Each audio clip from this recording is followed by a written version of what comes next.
Could come? Yes, good girl. Stay. എക്കോയിൽ എപ്പോ cast ചെയ്തു എന്ന് ചോദിച്ചു തുടങ്ങട്ടെ. എക്കോ ഷൂട്ട് തുടങ്ങുന്നതിന് ഒരു 1.5 മാസം മുന്നെയാണ് എന്നെ കോണ്ടാക്ട് ചെയ്യുന്നത്.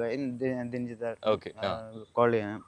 അതിനുശേഷം നമ്മൾ ഈ കാര്യങ്ങളെല്ലാം സംസാരിച്ചു. അപ്പോൾ എൻ്റെ കയ്യിൽ 12 നേറ്റീവ് ഡോഗ്സ് ഉണ്ട്.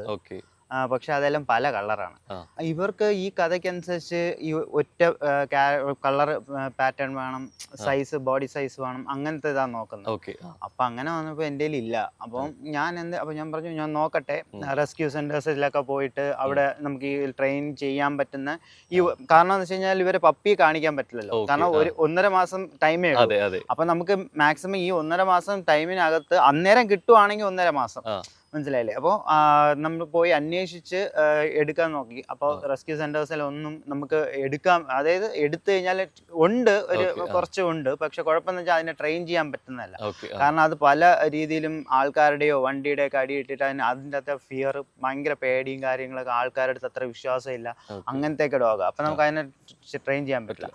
അങ്ങനെ ഇരുന്ന് ആലോചിച്ചപ്പോഴാണ് കൊമ്പെ എന്ന് പറയുന്ന ബ്രീഡിനെ പറ്റി ഒരു മിനിറ്റ് കുറിപ്പിക്കാം. Yes, good girl, stay. അങ്ങനെ ഞാൻ കൊമ്പെ എന്നുള്ള ബ്രീഡിന്റെ ഫോട്ടോസ് എല്ലാം എടുത്തിട്ട് ദിൻജി സാറിന് ബാൽ ബോയ് എല്ലാം അയച്ചു കൊടുത്തായിരുന്നു. അപ്പൊ അവര് ഇത് കൊള്ളാലോ, അപ്പൊ ഇത് ഒരേപോലെ കിട്ടുമോ എന്ന് ചോദിച്ചു. അപ്പൊ അത് കിട്ടുമെന്നുള്ളതായി. അപ്പോൾ പിന്നെ അതിനെപ്പറ്റി അന്വേഷിക്കാൻ നോക്കിയപ്പോഴത്തേക്കും ബ്രീഡേഴ്സ് ചെന്നൈയിലും ഇവിടെ മധുരയിലൊക്കെ ഉണ്ടായിരുന്നു. അവിടെ കോണ്ടാക്ട് ചെയ്തപ്പോൾ അവരുടെ പപ്പി മാത്രമേ ഉള്ളൂ.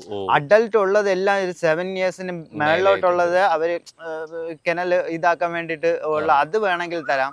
പക്ഷെ അവര് ബ്രീഡ് ചെയ്തുകൊണ്ടിരിക്കുന്നത്, അവർ ഷോ ചെയ്യുന്ന എല്ലാം നല്ല പ്യോർ ബ്രീഡ് ഇതാണ്. അപ്പൊ അത് കിട്ടാണ്ടായി. അപ്പൊ പിന്നെ നമ്മൾ ആലോചിച്ചു ഇനി ഇതിനെ എവിടെ നിന്ന് എടുക്കാം. അപ്പൊ കോമ്പെ എന്ന് പറയുന്ന സ്ഥലത്ത് തന്നെ, തേനി കമ്പത്തിന് അടുത്ത് കോമ്പെ എന്ന് പറയുന്ന സ്ഥലത്ത് തന്നെ പോയിട്ട് അന്വേഷിക്കാൻ തുടങ്ങി.